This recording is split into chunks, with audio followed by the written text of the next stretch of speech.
Wi-Fi auto connecting problem on your Android smartphone. Don't know how to fix it? Don't worry, in this video I am gonna show you how to fix this problem with very easy steps. So let's start our video. First of all, go to Wi-Fi option. You can see here auto connecting problem on my smartphone.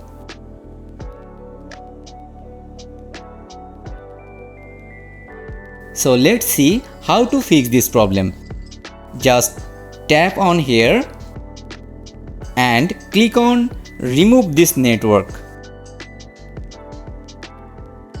Done. Now tap on here once again and type Wi-Fi password once again.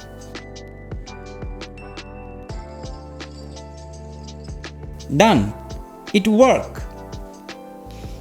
In this way, you can easily fix Wi-Fi auto connecting problem on your Android phone.